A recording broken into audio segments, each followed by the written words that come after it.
अपराधको राजनीतिकरण र राजनीतिको अपराधीकरण बीच अनौठो सम्बन्ध। उच्च पदस्थ राजनीतिज्ञहरू पक्राउ पर्नाले राजनीतिप्रतिको वितृष्णा बढ्दै। व्यापारमा सुधार आएसँगै पछिल्लो 2 महिनामा शोधनान्तर स्थिति झण्डै 9 अर्बले बचतमा, मुद्रास्फीति भने 6.5% पुग्यो। व्यावसायिक रूपमा लगाएको अलैँची बालीमा रोग लागेर बगान नै सुक्न थालेपछि तेह्रथुमका किसान लगानी डुब्ने अवस्थामा, किसानहरू वैकल्पिक बालीको खोजीमा। प्रसिद्ध पर्यटकीय क्षेत्रमा दक्षिण कोरियाले बनाएका सबै संरचना भत्काउन उत्तर कोरियाका नेता किमको निर्देशन। दक्षिण कोरियाले बनाएको कम्प्लेक्सले थप खतरा उत्पन्न गराएको दावी। र एएफसी फुटसल च्याम्पियनसिप छनौटको आफ्नो पहिलो खेलमा नेपाल ताजिकिस्तानसँग 6-0ले पराजित। आयोजक चितवन 11 जेसिस विकास रनिङशील फुटबल प्रतियोगिताको फाइनलमा। नमस्कार, कान्तिपुर डायरीका साथमा प्रिन्स र म पवन। सुरुमा कान्तिपुर सविस्तार। कान्तिपुर सविस्तार।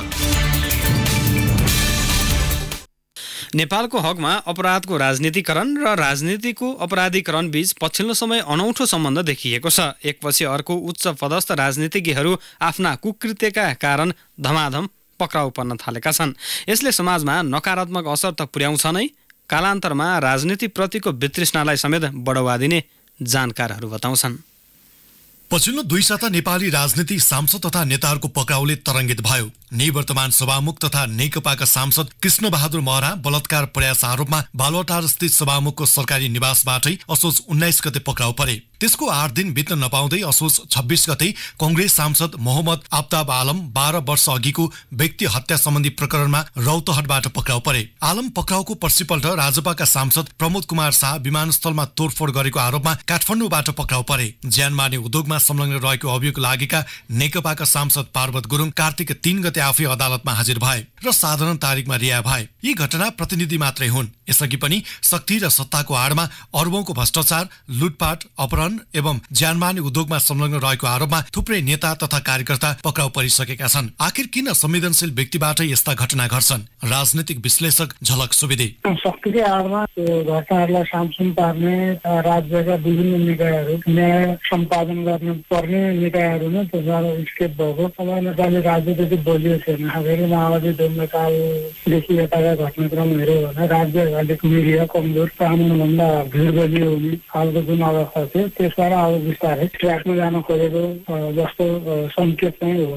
सत्तारूढ दलका नेता देवेन्द्र पौडेलले भने यस्ता घटनाले नेपाली राजनीतिमा खासै प्रभाव नपार्ने तर्क गर्छन्। उनले पक्राउ परेका सबै व्यक्ति दोषी भन्न नमिल्ने तर्क गरे। छानबिनको प्रक्रिया निष्पक्ष र पारदर्शी हुन आवश्यक रहेको र दोष प्रमाणित नभएसम्म ऊ निर्दोष नै रहने दलिल पेश गरे। छानबिनको प्रक्रियामा भएका व्यक्तिहरूलाई सम्बन्धित निकायले निष्पक्षतापूर्वक कसैको चाहिँ दबाव नपरिकन, कुनै पोलिटिकल प्रेसर वा कुनै राष्ट्रिय अन्तर्राष्ट्रिय प्रेसर नपरिकन घटनामा सम्बन्धित व्यक्तिको चाहिँ सहभागिता हो कि होइन भन्ने कुराको छानबिन हुनुपर्छ। प्रमुख प्रतिपक्ष दल नेपाली कांग्रेसका नेता तथा सांसद मीन विश्वकर्माले आपराधिक मानसिकताबाट राजनीतिमा प्रवेश गर्ने व्यक्तिलाई सम्बन्धित पार्टीले चिन्नुपर्ने तर्क गर्छन्। सत्ताको आडमा जे पनि गर्न सकिन्छ भन्ने मानसिकता बोकेर पार्टीमा आएका नेताहरूलाई प्रश्रय दिनु गलत भएको भन्दै कर्मचारी संयन्त्र भ्रष्टाचारमा लिप्त हुने नेताहरू चरित्रहीन कार्य गर्दै सत्ताको आश्रय लिने प्रविधिको जनताले नै जवाब दिने दावी गरे। व्यक्तिले व्यक्ति आबद्ध राजनीतिक दलले र स्वयं समाजले पनि सहयोग पुर्याउनुपर्छ। हामी नै गर्नुहुन्न, अनुसन्धानै गर्नुहुन्न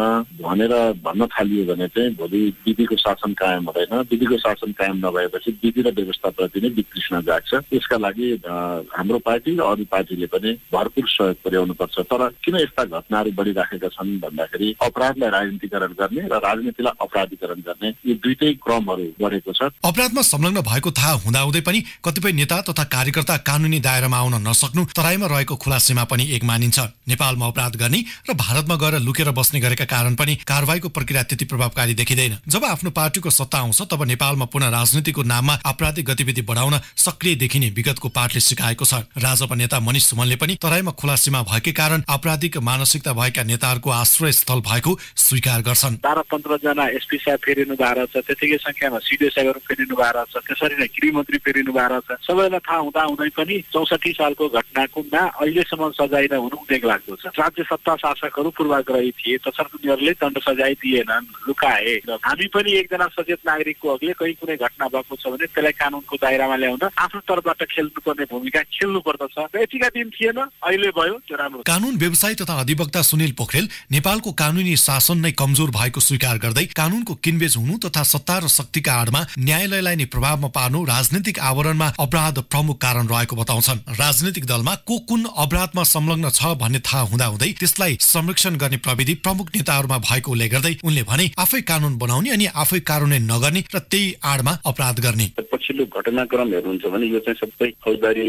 अपराधसँग देखिन्छ नि हैन। अब यसलाई चाहिँ पोलिटिक्सबाट चाहिँ अलग गरेर हेर्नुपर्ने हुन्छ हामीले। दुईटा कुरा, एउटा ल मेकिङ एजेन्सीमा थोरै के अरे ल इम्प्लिमेन्टेसन कानुन कार्यान्वयन गर्ने काही खास गर्ने प्रहरी हुन सरकारी उजुरीका आधारमा आफ्नो प्रक्रिया अगाडि बढाएको देखिन्छ। अनि यो रेन्ज चाहिँ ठुलो पनि हुन सक्छ कि अब धेरै यो एकाङ्की पनि हुन सक्छ। महराको कसुर प्रमाणित भए 3 वर्ष जेल सजाय र 30,000 जरिवाना हुन सक्छ भने कांग्रेस सांसद आलमको कसुर प्रमाणित भए जन्म कैद र राजपाका सांसद शाहको कसुर प्रमाणित भए 10 वर्षसम्म कैद सजाय हुन सक्छ। तत्कालीन सभासदहरू गायत्री शाह, बीपी यादव, शिवपूजन राय यादव र नारद मुनि राणा कूटनीतिक राजधानी दुरुपयोगमा मुछिएका छन्। आफ्नो अभिव्यक्तिका कारण नेकपा सांसद शेरबहादुर तामाङले मन्त्री पदबाट राजीनामा दिनु पर्यो। त्यो मन्त्री हरि पराजुलीमा पनि लागू भयो। काठमाडौँ महानगरको मेयर हुँदा कर्मचारीलाई यौन दुर्व्यवहार गरेको आरोप लागेपछि केशव स्थापित प्रदेश नम्बर 3 को मन्त्री पदबाट राजीनामा दिन बाध्य भए। सुदूरपश्चिम प्रदेश सरकारका मन्त्री दीर्घ सोडारीको नाम पनि महिलासँग जोडिएपछि मन्त्रीबाट हट्नु पर्यो। मनाङ खबाट गण्डकी प्रदेश सदस्य निर्वाचित राजीव गुरुङ अर्थात् दीपक मनाङे पनि लामो समय भूमिगत भए भने कृत्य अभियोगमा ललितपुर निर्वाचन क्षेत्र नम्बर 1 बाट निर्वाचित नवराज सिलवाल लामो समय प्रहरीको खोजीमा रहे। राजपा सांसद रेशम चौधरीले सजाय काट्दैछन्। यी र यस्ता घटनाले आम जनमानसमा कस्तो प्रभाव पार्छ र यसले राजनीतिमा के कस्तो असर पुर्याउँछ भन्ने पनि सोच्न जरुरी छ। नभई अपराधको राजनीतिकरण र राजनीतिको अपराधीकरण नछुट्टेसम्म राजनीति नसंलिनेमा कुनै शंका छैन। रेडियो कान्तिपुरका लागि सन्तोष गन्धर्व। कान्तिपुर सविस्तार।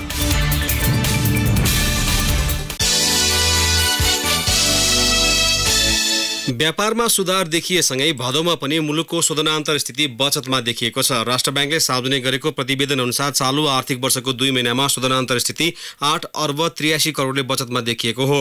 गत आर्थिक वर्षको सोही अवधिमा भने शोधनान्तर स्थिति 25 अर्ब 45 करोडले घाटामा थियो।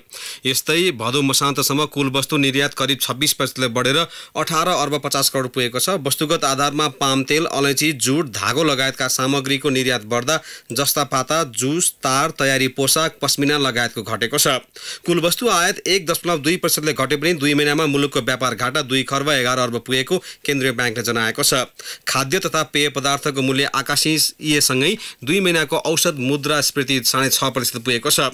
समीक्षा अवधिमा रेमिटेन्स आप्रवाहमा भने केही कमी आएको छ। भदौ मसान्तसम्म 0.3%ले घटेर 1 खर्ब 53 अर्ब 73 करोड रेमिट्यान्स मुलुक भित्रिएको राष्ट्र ब्याङ्कको प्रतिवेदनमा उल्लेख छ। अघिल्लो वर्षको सोही अवधिमा भने रेमिट्यान्स आप्रवाह 33.4%ले बढेको थियो। असार मसान्तको तुलनामा कुल विनिमय सञ्चिति 40 अर्ब 2 करोडले बढेर भदौ मसान्तसम्म 10 खर्ब 78 अर्ब 94 करोड पुगेको केन्द्रीय ब्याङ्कको प्रतिवेदनमा उल्लेख छ। बलात्कारपछि हत्या घटनाका फरार अभियुक्त लीलाराज गौतमलाई नेपाल प्रहरीले इन्टरपोलको सहयोगमा झण्डै 2 दशकपछि अमेरिकाबाट पक्राउ गरी आज स्वदेश ल्याएको छ। झापा चन्द्रगढी 3 का लीलाराज गौतम, मनोज खड्का र सीताराम बस्नेतले स्थानीय सन्ध्या राजवंशीमाथि 2057 साल असोज 29 गते जबरजस्ती करनी गरेका थिए।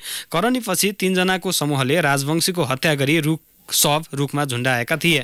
झापा जिल्ला अदालतले 2058 कार्तिक 21 गते सफाई दिएको सो घटना पुनरावेदन हुँदै सर्वोच्च अदालत पुगेर उल्टिएको हो। सर्वोच्चले 2066 भदौ 29 गते गौतम समेतलाई घटनामा दोषी ठहर गर्दै जन्मकैदको फैसला गरेको थियो। गौतम विरुद्ध 2074 असोज 26 गते नेपाल प्रहरीको अनुरोधमा इन्टरपोल मार्फत रेड नोटिस जारी भएको थियो। सन् 2018 फेब्रुअरी 12 मा पक्राउ परे लगतै गौतमलाई अमेरिका स्थित डिपार्टमेन्ट अफ होमल्यान्ड सेक्युरिटीको हिरासतमा राखिएको थियो। अमेरिकी अध्यागमन उल्लङ्घन सम्बन्धी मुद्दाको छिनोफानो भएपछि आज बिहान गौतमलाई टर्किस एयरलाइन्स मार्फत काठमाडौँ ल्याइएको हो। उनी अहिले CIB को हिरासतमा छन्। कान्तिपुर डायरीमा अब ब्रेकको पालो। अब बाँकी प्रसङ्ग नेपाली सेनाको भर्ना छनौट प्रक्रियामा आर्थिक लेनदेन तथा अनियमितता भएको पाइएको छ। 5800 जनाका लागि गत साउन 19 गते सूचना प्रकाशित गरी 40 भर्ना केन्द्रबाट छनौट गर्ने क्रममा केही ठाउँमा अनियमितता भएको पाइएको हो। भर्ना प्रक्रियामा सैनिककै संलग्नतामा कृत्य तथा आर्थिक लेनदेन भएको आशंकामा नेपाली सेनाले अनुसन्धान गरी कारबाही प्रक्रिया अघि बढाएको छ। सैनिक प्रवक्ता सहायक रथी विज्ञानदेव पाण्डेले आज विज्ञप्ति जारी गरी 4 जना सैनिक र अन्य 23 जना गैर सैनिकहरूमाथि अनुसन्धान भइरहेको बताउनुभयो। उत्तर पश्चिम पृतना सुर्खेतमा नक्कली परिचय पत्र बनाई कृत्य गर्ने 3 र श्री नम्बर 5 बाहिनी कैलाली केन्द्रमा आर्थिक लेनदेन गरेको आशंकामा 1 जना सैनिकमाथि अनुसन्धान भइरहेको पाण्डेले जानकारी दिनुभयो।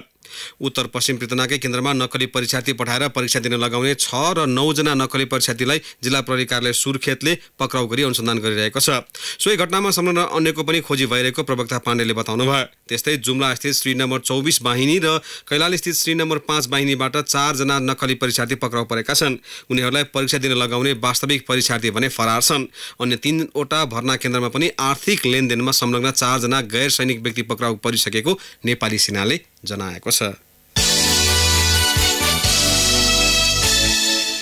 व्यावसायिक रूपमा लगाइएको अलैँची बालीमा रोग लागेर बगान नै सुक्न थालेपछि तेह्रथुमका किसानको लगानी डुब्ने अवस्थामा पुगेको छ। मूल्यमा आएको गिरावटसँगै बगान समेत रोगले सुकेर उत्पादन हुन छाडेपछि जिल्लाभरका अलैँची किसान वैकल्पिक बालीको खोजीमा लागेका छन्। थप विवरणसहित तेह्रथुम सहकर्मी चन्द्र कार्की।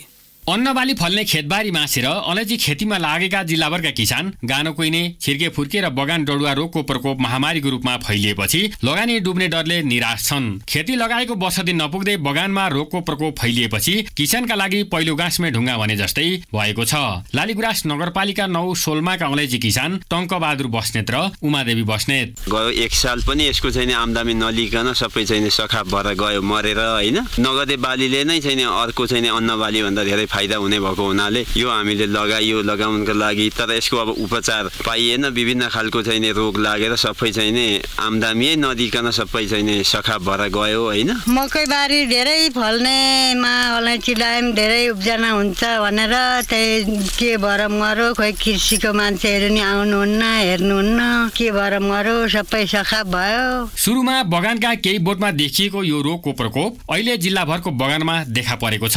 अलैँची बगानका पातमा पहेँलो थोप्ला देखा पर्ने र पछि डडेलो लागे जस्तै भएर सबै बोट सुक्ने गरेको किसानको भनाइ छ। लालीगुराँस नगरपालिकाकै अर्का अलैँची किसान दलबहादुर राणा मगर। गानो कुहिने जस्तो एउटा मरेको देखाउँछ झाङै, एउटा माथि छिर्के लागेर त्यो छिर्का भएको चाहिँ 1-2 वर्षमा मर्छ। त्यो गानो कुहिने त्यो झाङै मर्ने चाहिँ एकै बाजी झाङ स्वाट्टै जान्छ। अलैँची बगान रोगले मासिन थालेपछि वैकल्पिक खेती लगाउनेतर्फ धेरै किसानले सोच बनाएका छन्। माटोमा लामो समयसम्म जीवित रहने एक प्रकारको भाइरसबाट रोगको संक्रमण फैलिने गरेको कृषि प्राविधिक बताउँछन्। नयाँ स्वस्थ बगानका लागि यसअघि अलैँची खेती नभएको नयाँ माटोमा भाइरस मुक्त बिरुवा रोप्न प्राविधिकले किसानलाई सल्लाह दिएका छन्। कृषि प्राविधिक रामजुगन यादव। यो छिर्के र फुर्के भन्ने भाइरसबाट हुन्छ, त्यसैले हामी के गर्छौँ भने यो पानाबाट बिरुवा नगरौँ। नयाँ बगान सार्दाखेरि, नयाँ बगान लगाउँदाखेरि तपाईँले शुद्ध बिरुवाबाट उत्पादन भएको बिउबाट उठाएको त्यो गरौँ र नयाँ बगान लगाउँदाखेरि नयाँ माटोमा अलि राम्रो हुन्छ, त्यसमा बिरुवा त्यति सर्दैन। अहिले के छ भने जस्तै भाइरसले हामी उपचार गर्न सक्दैनौँ। पुरानोमा छिर्के फुर्के लागेको छ भने त बगैँचाले त्यो उखेल्ने, डढाउने, सफा गर्ने, त्यतातिर लाग्दा अलि रोकथाम कम हुन्छ, व्यवस्थापन गर्न सकिन्छ। गानो पानो कुहिनेमा अब झारपात उखेल्ने, गोडमेल राम्रोसँग गर्ने अनि विषादी छर्दाखेरि उपचार गरेर बिरुवा लगाउने, त्यसबाट केही हदसम्म हामी कम गर्न सक्छौँ। 3 वर्ष अघि 55 करोड रुपियाँ बराबरको अलैँची बिक्री गरेका जिल्लाका किसान अहिले रोगले बगान नै मासिन थालेपछि निराश छन्। त्यही माथि मूल्यमा समेत गिरावट आएपछि अब अलैँची खेती नै नगर्ने कि भन्ने सोचाइमा किसान पुगेका छन्। जिल्लामा 15,400 रोपनी क्षेत्रफल जमिनमा व्यावसायिक अलैँची खेती हुँदै आएकोमा किसानले प्रत्येक वर्ष अलैँची खेती गर्ने जमिनको क्षेत्रफल समेत घटाउँदै लगेको कृषि ज्ञान केन्द्र सम्पर्क कार्यालय तेह्रथुमले जनाएको छ। रेडियो कान्तिपुरका लागि चन्द्र कार्की, सोलमा, तेह्रथुम। प्रधानमन्त्री केपी शर्मा ओलीले राष्ट्रिय गौरवका आयोजनाहरू तोकिएकै समयमै सक्न सम्बन्धित सबैलाई निर्देशन दिनुभएको छ। प्रधानमन्त्री कार्यालयको एक्सन रुमबाट आज विभिन्न राष्ट्रिय गौरवका आयोजनाहरूबारे जानकारी लिँदै ओलीले सम्बन्धित मन्त्री, सचिव र आयोजना प्रमुखलाई निर्धारित समयमै काम सक्न निर्देशन दिनुभएको हो। परियोजना स्थलको नियमित स्थलगत अवलोकन गर्न, सूक्ष्म रूपले अध्ययन गर्न, त्यहाँका समस्या सुन्न, सुझाव दिन र तत्काल समाधान गर्न पनि प्रधानमन्त्री ओलीले निर्देशन दिनुभएको छ। कांग्रेस सांसद देवेन्द्रराज कौडेलले आफूसँग भारतको नागरिकता भएको पुष्टि गर्न सके जुनसुकै कारबाही भोग्न तयार रहेको बताउनु भएको छ। ललितपुरको सानेपा स्थित पार्टी केन्द्रीय कार्यालयमा आज पत्रकार सम्मेलन गरी कौडेलले नागरिकता तथा भारतीय मतदाता सूचीमा नाम भएको पुष्टि गर्न चुनौती दिनुभएको हो। आफ्नो नाममा भारतमा कुनै पनि जग्गा जमिन नभएको उहाँको प्रश्नोक्ति थियो। बाल्यकालदेखि नै शिक्षा भारतमा भएकाले सोही शैक्षिक प्रमाणपत्रका आधारमा त्यहाँको ड्राइभिङ लाइसेन्स भने आफूसँग रहेको कौडेलले पत्रकार सम्मेलनमा जानकारी दिनुभयो। कान्तिपुर डायरीमा अब बाजुरा डायरीको पालो। बाजुरा डायरीमा संगीता तिमलसनाको नमस्कार। बाजुरामा पनि एक महिलामा स्क्रब टाइफस फेला परेको छ।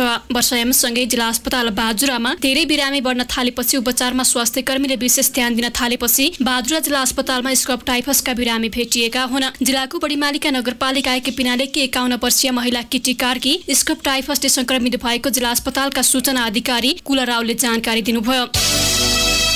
बडीमालिका नगरपालिका र बुढीनन्दा नगरपालिकाको सिमानामा पर्ने पुरखेलेकको पानी ढलो सिमाना विवादमा परेको छ। सो क्षेत्रमा बुढीनन्दा नगरपालिका 10 का स्थानीयले आफूहरूले भोगचलन गर्दै आएको र बडीमालिका नगरपालिका 7 ले आफ्नो पानी ढलोको दृष्टिकोणले वडा नम्बर 7 मा पर्ने दाबी गरेपछि पुरखेलेक विवादमा परेको हो। अहिले पुरखेलेकमा बुढीनन्दा नगरपालिका र बडीमालिका नगरपालिकाका 7 का स्थानीयलाई दुवै पक्षले प्रयोग गर्दै आएका छन्। यता दुवै नगरपालिकाका सरकार राख्ने व्यक्तिले भने सिमानाको विवाद मिलाउने काम जिल्ला समन्वय समितिको भएकाले आफूहरूले समन्वयलाई जानकारी गराएको बताएका छन्। जिसस प्रमुख नरेन्द्र रोकायले भने विवाद टुङ्ग्याउन दुवै पक्षलाई राखेर छलफल गर्ने बताउनुभयो।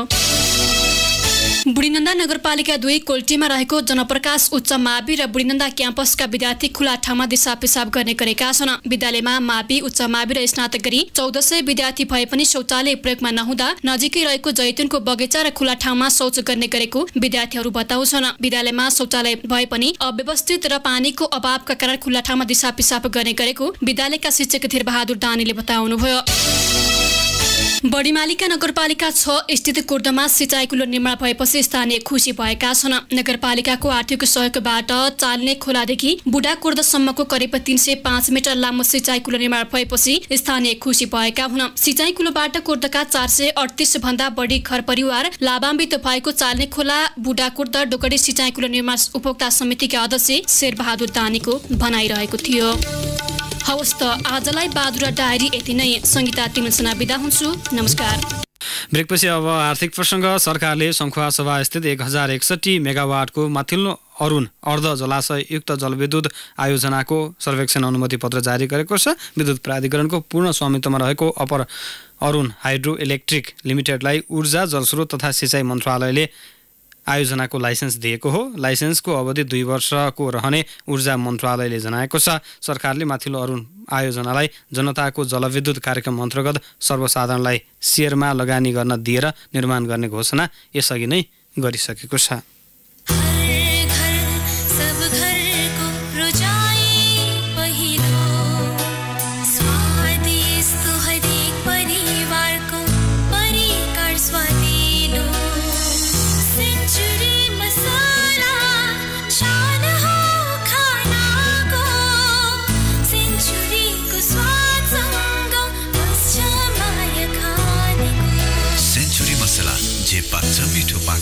दुग्गडको उत्कृष्ट उत्पादन। पर्साका अधिकांश उद्योगहरूमा इजाजत पत्र बिनै श्रमिक आपूर्ति हुने गरेको पाइएको छ। श्रम नियमावली 2075 ले श्रमिक आपूर्तिकर्तालाई इजाजत पत्र लिन अनिवार्य गरे पनि पर्सा करिडोरका अधिकांश उद्योगमा इजाजत पत्र बिना नै मजदुर आपूर्ति गर्ने क्रम रोकिएको छैन। 2075 असार 8 गते जारी भएको श्रम नियमावलीको श्रमिक आपूर्तिकर्तालाई इजाजत पत्र अनिवार्य गरे पनि पुस 9 गतेबाट मात्र लागू भएको हो। करिडोरमा साना ठुला मझौला गरी झन्डै 1000 उद्योग सञ्चालित छन्। अब अन्तर्राष्ट्रिय प्रसङ्ग। उत्तर कोरियाको प्रसिद्ध पर्यटकीय क्षेत्रमा दक्षिण कोरियाले बनाएका सबै संरचना भत्काउन नेता किम जोन उनले निर्देशन दिनुभएको छ। कुमगाङ हिमालय स्थित प्रकोपको जोखिम रहेको क्षेत्रमा दक्षिण कोरियाले बनाएको कम्प्लेक्सले थप खतरा उत्पन्न गराउने भन्दै किमले यस्तो निर्देशन दिनुभएको हो। सो कम्प्लेक्सलाई विगतमा 2 कोरियाली समूह बीचको सहकार्यको प्रतीकका रूपमा लिने गरिन्थ्यो, तर सो क्षेत्रको स्थलगत भ्रमणपछि नेता किमले दक्षिण कोरियाको सहयोग बिना नै यसलाई थप व्यवस्थित बनाउन सक्ने बताउनु भएको बिबिसीले उल्लेख गरेको छ। 1990 को दशकमा सो रिसोर्ट दक्षिण एसियाली कम्पनीले बनाएको थियो। अब खेल प्रसङ्ग। सन् 2020 मा तुर्कमेनिस्तानमा हुने AFC फुटसल च्याम्पियनसिप छनौटको आफ्नो पहिलो खेलमा नेपाल ताजिकिस्तानसँग 6-0 ले पराजित भएको छ। इरानको उर्मियामा पहिलो हाफमा 3-0 ले पछि परेको नेपालले दोस्रो हाफमा थप 3 गोल खायो। सेन्ट्रल तथा दक्षिण एसियाली छनौटको समूह A मा रहेको नेपालले भोलि उज्बेकिस्तानसँग प्रतिस्पर्धा गर्नेछ। समूह छनौटको अन्तिम खेलमा नेपालले अफगानिस्तानसँग भिड्नेछ। आयोजक चितवन 11 जेसिस विकास रनिङ सिल्ड फुटबल प्रतियोगिताको फाइनलमा प्रवेश गरेको छ। चितवनको नारायणगढ स्थित क्याम्पस और मैदानमा आज भएको पहिलो सेमी फाइनलमा त्रिभुवन आर्मीलाई 2-1 ले पाखा लगाउँदै चितवन उपाधि नजिक पुगेको हो। चितवनको जितमा अनिल राणा र रूपेश बर्तौलाले गोल गरे। आर्मीका लागि विमल पाण्डेले सान्तवना गोल फर्काए। दोस्रो सेमी फाइनलमा भोलि नेपाल पुलिस क्लब र CMG सङ्कटा बीच प्रतिस्पर्धा हुनेछ। दोस्रो नेपाल स्पोर्ट्स च्याम्पियनसिप तथा एक्सपो 2019 को तयारी पूरा भएको छ। आगामी शुक्रबार र शनिबार हुने च्याम्पियनसिपको तयारी पूरा भएको आयोजक नेपाल स्पोर्ट्स सङ्घले आज पत्रकार सम्मेलन गर्दै जानकारी गराएको हो। च्याम्पियनसिपमा Dota 2, CSGO, Patan college FIFA, cosplay, Free Fire गरी 5 विधामा प्रतिस्पर्धा हुनेछ। डोटा 2 का विजयी खेलाडीले मङ्सिर 25 देखि 29 गतेसम्म कोरियामा हुने स्पोर्ट्स डोटा 2 मा प्रतिस्पर्धा गर्नेछन्। डोटा 2 टिममा 5 जना खेलाडीहरू रहनेछन्। च्याम्पियनसिपमा प्रतिस्पर्धा गर्ने खेलाडीहरूको छनौट भइसकेको सङ्घका अध्यक्ष सुरोज डङ्गोलले जानकारी दिए। छनौट चरणमा 435 खेलाडीले प्रतिस्पर्धा गरेका थिए। अवश्य साथीहरूलाई कान्तिपुर डायरी समाप्त हुन्छ। राति 8 बजे सेक्युरिटी एन्ड क्राइम डायरीका साथ आउने नै छौँ। तबसम्मका लागि प्रिन्स र पवन लाग्या दिनुहोस्। नमस्कार। सूचना र मनोरञ्जनको संवाहक रेडियो राष्ट्रको रेडियो कान्तिपुर।